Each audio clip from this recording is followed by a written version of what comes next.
Hello friends, welcome to knowledge centre. ഇന്ന് നമ്മൾ 7th basic സയൻസിലെ അവസാനത്തെ ചാപ്റ്ററായ സുരക്ഷിത ഭക്ഷണം എന്നുള്ള പാഠഭാഗമാണ് പഠിക്കാൻ പോകുന്നത്. ഈ ഒരു പാഠഭാഗത്ത് നമുക്ക് ഒരുപാട് പോയിന്റ്സ് ഒന്നും പഠിക്കാനില്ല, ചെറിയൊരു ചാപ്റ്റർ ആണ്. പിന്നെ SCERTയുടെ കാര്യത്തിൽ നമുക്ക് ഏതാണ് ഇമ്പോർട്ടൻ്റ് അല്ലാത്തതെന്ന് പറയാൻ കഴിയില്ല. എവിടുന്നാണ് നമുക്ക് ക്വസ്റ്റ്യൻ വരാമെന്ന് അറിയില്ലല്ലോ. അതുകൊണ്ട് എല്ലാം നമുക്കൊന്ന് നോക്കി പോവാം. സബ്സ്ക്രൈബ് ചെയ്യാത്തവരുണ്ടെങ്കിൽ സബ്സ്ക്രൈബ് ചെയ്യണേ. അതുപോലെ ഓരോ ക്ലാസ്സിനെ കുറിച്ചുള്ള നിങ്ങളുടെ അഭിപ്രായങ്ങളും കമൻറ്റ് ചെയ്യണം കേട്ടോ. 10ാമത്തെ ചാപ്റ്റർ ആണ് സുരക്ഷിത ഭക്ഷണം. ചാപ്റ്ററിന്റെ തുടക്കത്തിൽ തന്നെ ആഹാരം എന്തിനെന്നുള്ളൊരു ഹെഡിങ് ആണ് കൊടുത്തിട്ടുള്ളത്. എന്തിനൊക്കെയാണല്ലേ? ആരോഗ്യകരമായ വളർച്ചയ്ക്ക് നമുക്ക് ആഹാരം ആവശ്യമാണ്, അതുപോലെ പ്രവർത്തിക്കാനുള്ള ഊർജം ലഭിക്കാൻ, അതുപോലെ എന്താണ് ഏറ്റവും അടിസ്ഥാനപരമായി പറയുകയാണെങ്കിൽ നമുക്ക് വിശപ്പ് കറ്റാനല്ലേ. ഇനി എന്താണ് കൊടുത്തിട്ടുള്ളത്? ആഹാരം എവിടെ നിന്നെല്ലാം. ഇനി ഇവിടെ ഒരു ടേബിൾ ആണ് കൊടുത്തിട്ടുള്ളത്. ഉച്ചഭക്ഷണമായിട്ട് ബന്ധപ്പെട്ട് എന്തൊക്കെയാണ് നമ്മൾ കഴിക്കുന്നത്, അതും അതിന് ഉപയോഗിച്ച വസ്തുക്കളും അത് ഉപയോഗിച്ച വസ്തുക്കളെ ലഭിച്ച സ്ഥലമൊക്കെ ആണ് ഇവിടെ കൊടുത്തിട്ടുള്ളത്. ഓരോ ഭക്ഷ്യവസ്തുക്കളും നമുക്ക് ലഭിച്ചത് വ്യത്യസ്ത സ്ഥലങ്ങളിൽ നിന്നാണ് അല്ലേ.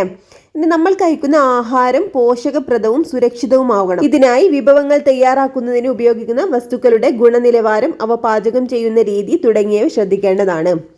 ഇനി സുരക്ഷിതമായ ഭക്ഷണം എന്താണ് കൊടുത്തിട്ടുള്ളത് നോക്കാം. സമീകൃതാഹാരത്തിന്റെ അഭാവവും തെറ്റായ ഭക്ഷണശീലങ്ങളുമാണ് നമ്മുടെ മിക്ക ആരോഗ്യ പ്രശ്നങ്ങൾക്കും കാരണം. ഭക്ഷ്യവിഭവങ്ങളുടെ തിരഞ്ഞെടുപ്പ് മുതൽ ഭക്ഷിക്കുന്നത് വരെ നിരവധി കാര്യങ്ങൾ ശ്രദ്ധിച്ചാൽ മാത്രമേ ആഹാരം ആരോഗ്യകരമാവൂ. അപ്പോൾ സമീകൃതാഹാരത്തിന്റെ അഭാവവും തെറ്റായ ഭക്ഷണശീലങ്ങളുമാണ് നമ്മുടെ മിക്ക ആരോഗ്യ പ്രശ്നങ്ങൾക്കും കാരണം. അതുപോലെ ഭക്ഷ്യവിഭവങ്ങളുടെ തിരഞ്ഞെടുപ്പ് മുതൽ ഭക്ഷിക്കുന്നത് വരെ നിരവധി കാര്യങ്ങൾ ശ്രദ്ധിക്കണം എന്നാണ് പറഞ്ഞിട്ടുള്ളത്. അടുത്തതായിട്ട് ഭക്ഷ്യവസ്തുക്കൾ തിരഞ്ഞെടുക്കുമ്പോൾ എന്തൊക്കെ കാര്യങ്ങൾ ശ്രദ്ധിക്കണം എന്നാണ്. പാചകം ചെയ്ത ഭക്ഷണ വിഭവങ്ങളും പാചകം ചെയ്യാനുള്ള ഭക്ഷ്യവസ്തുക്കളും നാം കടകൾ, ഹോട്ടലുകൾ, മാർക്കറ്റ് എന്നിവിടങ്ങളിൽ നിന്നാണല്ലോ വാങ്ങുന്നത്. ഇപ്പോൾ ഓരോന്നും തിരഞ്ഞെടുക്കുമ്പോൾ എന്തൊക്കെ കാര്യങ്ങളാണ് ശ്രദ്ധിക്കേണ്ടതെന്നാണ് പറയുന്നത്. അതിൽ തന്നെ മത്സ്യം തിരഞ്ഞെടുക്കുമ്പോൾ നമ്മൾ എന്തൊക്കെ ശ്രദ്ധിക്കണം എന്ന് കൊടുത്തിട്ടുണ്ട്. ഇവിടെ അഴുകാത്ത മത്സ്യവും അതുപോലെ അഴുകിയ മത്സ്യം തന്നെ 2 ചിത്രം കൊടുത്തിട്ടുണ്ട്. അഴുകാത്ത മത്സ്യം അല്ലെങ്കിൽ നല്ല മത്സ്യം തിരഞ്ഞെടുക്കുമ്പോൾ എന്തൊക്കെ ശ്രദ്ധിക്കേണ്ടത്? വിരൽ കൊണ്ട് അമർത്തുമ്പോൾ കുഴിഞ്ഞു പോകുന്ന ഭാഗം പൂർവ്വസ്ഥിതിയിലാകുന്നത് നല്ല മത്സ്യമായിരിക്കും. അതുപോലെ പുറംതൊലിയിൽ ചെറിയ തോതിൽ ഈർപ്പമുള്ളതും തിളക്കമുള്ളതും, ചെകിളപ്പൂക്കൾ തിളങ്ങുന്നതും പിങ്ക് നിറമുള്ളതും, കണ്ണുകൾ യഥാസ്ഥാനത്തുള്ളതും സ്വാഭാവിക നിറമുള്ളതും, ദുർഗന്ധമില്ലാത്തത്, ഇവയാണ് അഴുകാത്ത മത്സ്യം. ഇനി കേടായ അഴുകിയ മത്സ്യം നമ്മൾ എങ്ങനെയാ തിരിച്ചറിയാം? വിരൽ കൊണ്ട് അമർത്തുമ്പോൾ കുഴിഞ്ഞു പോകുന്ന ഭാഗം പൂർവ്വസ്ഥിതിയിലാകില്ല. അതുപോലെ മാംസം അസ്ഥിയിൽ നിന്ന് വിട്ടുപോകുന്നത്, ചാരനിറമോ നേർത്ത പച്ച നിറമോ ആയ ചെകിളപ്പൂക്കൾ, കുഴിഞ്ഞ കണ്ണുള്ളത്, ദുർഗന്ധമുള്ളത്. ഇതൊക്കെ നമ്മൾ അടിസ്ഥാനപരമായിട്ട് നമ്മളൊരു മത്സ്യം വാങ്ങാൻ പോകുമ്പോൾ അറിയേണ്ട കാര്യങ്ങളാണ് കേട്ടോ. ഈ ഒരു ചാപ്റ്ററിൽ അങ്ങനെയുള്ള കാര്യങ്ങളാണ് കൊടുത്തിട്ടുള്ളത്. നമ്മൾ ഭക്ഷ്യവസ്തുക്കൾ വാങ്ങുമ്പോൾ ശ്രദ്ധിക്കേണ്ട കാര്യങ്ങളാണ്. അടുത്തത് പാലും പാലുൽപ്പന്നങ്ങളും. ഇപ്പം നമ്മൾ എവിടെ നിന്നൊക്കെയാണ് വാങ്ങുന്നത്? പാക്കറ്റിൽ പാല് വാങ്ങുന്നുണ്ട്, അതുപോലെ സൊസൈറ്റിയിൽ നിന്ന് പാല് വാങ്ങുന്നുണ്ട്, പിന്നെ വീടുകളിൽ നിന്നൊക്കെ പാല് വാങ്ങുന്നുണ്ട് അല്ലേ. അപ്പോൾ കടകളിൽ നിന്ന് പാലോ പാലുൽപ്പന്നങ്ങളോ തിരഞ്ഞെടുക്കുമ്പോൾ എന്തൊക്കെ കാര്യങ്ങളാണ് ശ്രദ്ധിക്കേണ്ടതെന്നാണ് എനിക്ക് കൊടുത്തിട്ടുള്ളത്. കവറിൽ ലോഗോ ഉള്ള പാല് നമ്മൾ തിരഞ്ഞെടുക്കണം അല്ലേ. നിറം മാറ്റമുള്ള പാൽ നമ്മൾ ഒഴിവാക്കണം. അതുപോലെ പാക്ക് ചെയ്യാത്ത പാലും പാലുൽപ്പന്നങ്ങളും എന്താണ് നമ്മൾ വാങ്ങാൻ പാടില്ല. കടകളിൽ നിന്ന് നമ്മൾ കൂടുതലും പാക്ക് ചെയ്തിട്ടുള്ള പാലുൽപ്പന്നങ്ങളൊക്കെ വാങ്ങുന്നതിനാണ് നല്ലത്. ഇനി പാക്ക് ചെയ്ത തീയതിയും കാലാവധിയും കവറിൽ അടയാളപ്പെടുത്തിയത് ശ്രദ്ധിക്കണം. അതുപോലെ ലഭ്യമാകുന്ന സ്രോതസ്സിന്റെ ഗുണനിലവാരം നോക്കണം. അതുപോലെ ചീസ്, പനീർ എന്നിവ പാക്ക് ചെയ്ത് സീലുള്ളതും ആയിരിക്കണം. ഇനി പഴങ്ങളും പച്ചക്കറികളും തിരഞ്ഞെടുക്കുമ്പോഴുള്ള കാര്യമാണ്. പുറന്തോട് കേടില്ലാത്തതും അതുപോലെ ഫ്രഷ് ആയിട്ടുള്ള പച്ചക്കറികൾ നമ്മൾ വാങ്ങണം അല്ലേ. അതുപോലെ വാങ്ങിയാൽ തന്നെ പോരാ, നല്ലോണം വാഷ് ചെയ്തൊക്കെയാണ് നമ്മൾ യൂസ് ചെയ്യേണ്ടത്. ഇനി പാക്ക് ചെയ്ത മറ്റു ഭക്ഷ്യവസ്തുക്കളൊക്കെ തിരഞ്ഞെടുക്കുമ്പോൾ എന്തൊക്കെ കാര്യങ്ങളാണ് ശ്രദ്ധിക്കേണ്ടത്? ഭക്ഷ്യവസ്തുവിന്റെ പേര്, ചേരുവകളുടെ പട്ടിക, പോഷക ഘടകങ്ങൾ സംബന്ധിച്ച വിവരം, കലോറിക മൂല്യം, വെജിറ്റേറിയൻ ഓർ നോൺ വെജിറ്റേറിയൻ അടയാളങ്ങൾ, അളവ്, തൂക്കം, നിർമ്മിച്ച തീയതി, കാലാവധി, കഴിയുന്ന തീയതി, ഉൽപ്പാദിപ്പിച്ച സ്ഥലം, നിർമ്മാതാവിന്റെ വിലാസം, ഉപയോഗിച്ച പ്രിസർവേറ്റീവുകൾ, നിറം കൊടുക്കാൻ ഉപയോഗിച്ച വസ്തുക്കൾ, ലൈസൻസ് നമ്പറും FSI ലോഗോയും, അതുപോലെ ഉപയോഗിക്കേണ്ട രീതിയൊക്കെ നമുക്ക് ഈ ഒരു പാക്കറ്റിന്റെ മുകളിൽ ഉണ്ടാവില്ലേ, നമ്മൾ അധികം ഭക്ഷ്യവസ്തുക്കൾ വാങ്ങുമ്പോൾ ഉണ്ടാവും. ഇതൊക്കെ ഒന്ന് ശ്രദ്ധിക്കണം എന്നാണ് പറഞ്ഞിട്ടുള്ളത്. ഇതൊക്കെ നമുക്ക് അറിയാവുന്ന കാര്യം അതുകൊണ്ടാട്ടോ ഞാൻ ജസ്റ്റ് ഇന്ന് സ്പീഡിൽ പോകുന്നത്. അടുത്ത ഹെഡിങ് ആണ് മായം ചേർക്കൽ. ഭക്ഷ്യവസ്തുക്കളുടെ ഗുണനിലവാരം പരിഗണിക്കുമ്പോൾ ഏറെ ശ്രദ്ധിക്കേണ്ട മേഖലയാണ് മായം ചേർക്കൽ. ഇനി ശർക്കരയിൽ വൻതോതിൽ മായം എന്നുള്ളൊരു ഇത് കൊടുത്തിട്ടുണ്ട്. സംസ്ഥാനത്തിന്റെ വിവിധ ഭാഗങ്ങളിൽ നിന്നുള്ള 3500 കിലോഗ്രാം മായം കലർന്ന ശർക്കര ഭക്ഷ്യസുരക്ഷാ വകുപ്പ് പിടികൂടി. തുണികൾക്ക് നിറം നൽകുന്ന സിന്തറ്റിക് ഡൈ ആയ റെഡോമിൻ ബി കലർത്തിയ ശർക്കരയാണ് ഇത്തരത്തിൽ പിടിച്ചെടുത്തത്. റെഡോമിൻ ബി ചെറിയ അളവിൽ പോലും ശരീരത്തിനുള്ളിലെത്തിയാൽ ക്യാൻസർ പോലുള്ള മാരക രോഗങ്ങൾക്ക് കാരണമാകും. അപ്പോൾ തുണികൾക്ക് നിറം നൽകുന്ന സിന്തറ്റിക് ഡൈ ആയ റെഡോമിൻ ബി കലർത്തിയ ശർക്കരയാണ് ഇത്തരത്തിൽ പിടിച്ചെടുത്തത്. അപ്പോൾ റെഡോമിൻ ബി ചെറിയ അളവിൽ പോലും നമ്മുടെ ശരീരത്തിനുള്ളിലെത്തിയാൽ ക്യാൻസർ പോലുള്ള മാരക രോഗങ്ങൾക്ക് കാരണമാകുന്നുണ്ട്. അപ്പോൾ ശർക്കരയിൽ ചേർത്തിട്ടുള്ള മായതാണ് സിന്തറ്റിക് ഡൈ ആയ റെഡോമിൻ ബി ആട്ടോ. ഇതുപോലെ നമുക്ക് ലഭിക്കുന്ന പല ഭക്ഷ്യവസ്തുക്കളും ഇതുപോലെ മായം ചേർക്കുന്നുണ്ട് അല്ലേ. ഇനി എന്താണ് മായം ചേർക്കൽ എന്നുള്ളതിന്റെ ഒരു ഡെഫിനിഷനാണ് ഇവിടെ കൊടുത്തിട്ടുള്ളത്. ആഹാര വസ്തുക്കളിൽ അവയോട് സാദൃശ്യമുള്ളതും വില കുറഞ്ഞതും ഗുണനിലവാരമില്ലാത്തതുമായ വസ്തുക്കൾ കലർത്തുന്നതാണ് മായം ചേർക്കൽ. ഒരു പദാർത്ഥത്തിൽ നിന്ന് ഗുണമേന്മയുള്ള ഘടകങ്ങൾ നീക്കം ചെയ്ത ശേഷം വിൽക്കുന്നതും ഗുണനിലവാരം ഉണ്ടെന്ന് തോന്നിപ്പിക്കാൻ അനധികൃതമായി നിറങ്ങൾ ചേർക്കുന്നതും മായം ചേർക്കൽ തന്നെ.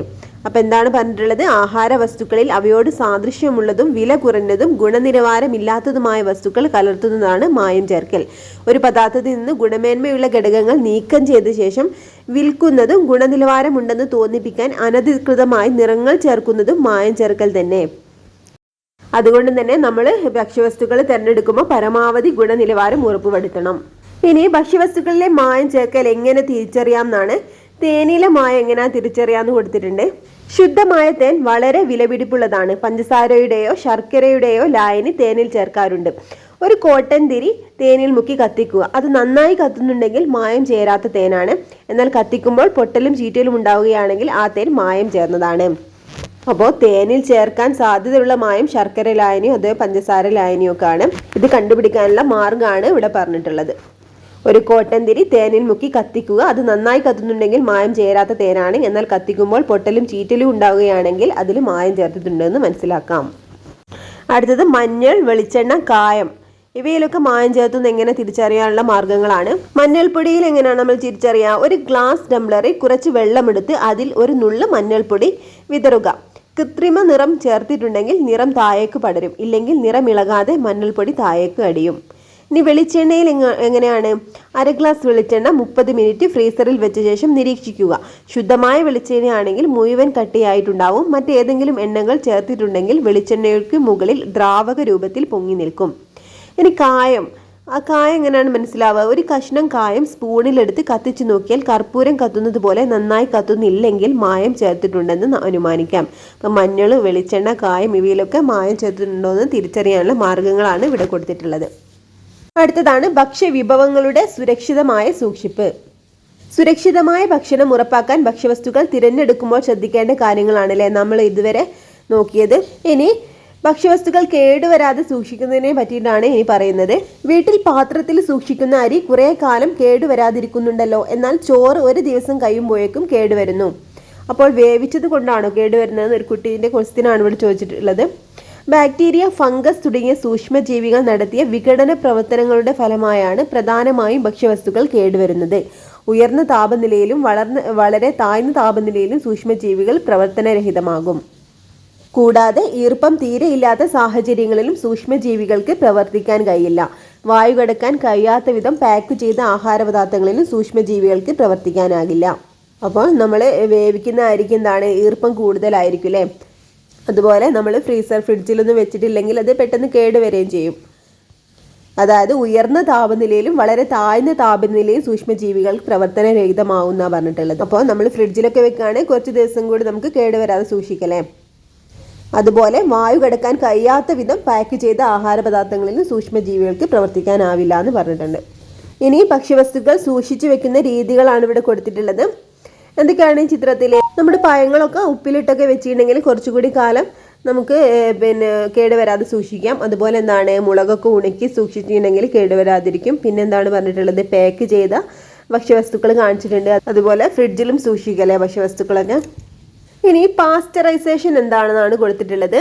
പാല് കേടുവരാതെ സൂക്ഷിക്കുന്നതിനുള്ള ഒരു മാർഗമാണ് പാസ്ചറൈസേഷൻ. 70 ഡിഗ്രി സെൽഷ്യസിൽ 30 സെക്കൻഡ് വരെ പാൽ ചൂടാക്കിയ ശേഷം 10 ഡിഗ്രി സെൽഷ്യസിലേക്ക് പെട്ടെന്ന് തണുപ്പിക്കുന്നു.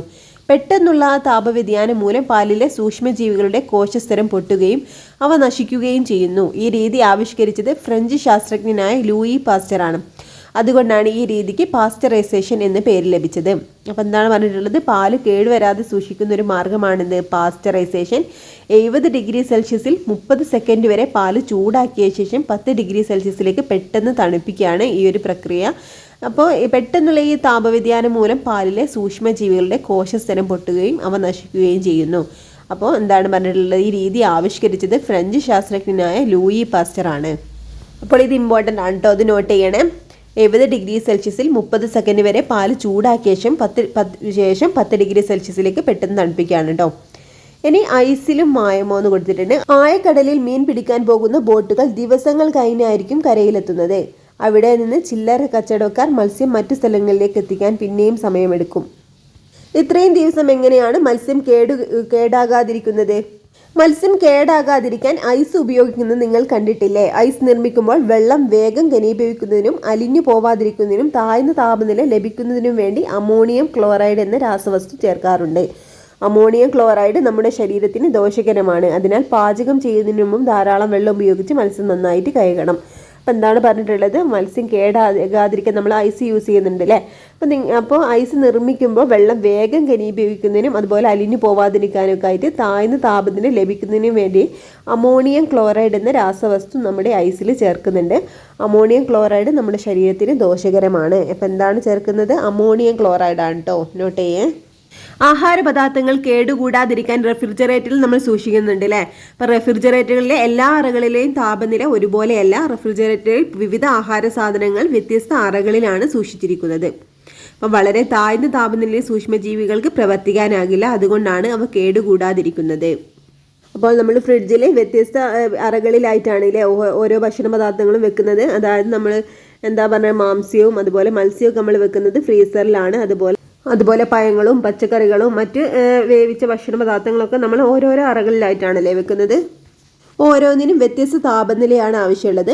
അപ്പോൾ ഇങ്ങനെ താഴ്ന്ന താപനിലയിൽ സൂക്ഷ്മജീവികൾക്ക് പ്രവർത്തിക്കാനാകില്ല. അതുകൊണ്ടാണ് നമ്മൾ ഫ്രിഡ്ജിൽ വെച്ചാൽ കേട് കൂടാതിരിക്കുന്നത്. അപ്പോൾ ഇത്രയാണ് നമുക്ക് ഈ ഒരു ചാപ്റ്ററിൽ പഠിക്കാനുള്ളത്. ചെറിയ കുറച്ച് കാര്യങ്ങളൊക്കെ ഇമ്പോർട്ടൻ്റ് ആയിട്ടുള്ളതുണ്ട്. അതൊക്കെ ഒന്ന് നോട്ട് ചെയ്യട്ടോ. അറിയാത്ത കാര്യങ്ങളൊക്കെ ഒന്ന് നോട്ട് ചെയ്യാം. അതുപോലെ ക്ലാസ് ഇഷ്ടപ്പെട്ടാലൊന്ന് ലൈക്ക് ചെയ്യട്ടോ. നിങ്ങളുടെ അഭിപ്രായങ്ങളൊന്ന് കമൻറ്റ് ചെയ്യണേ. Okay friends, thank you.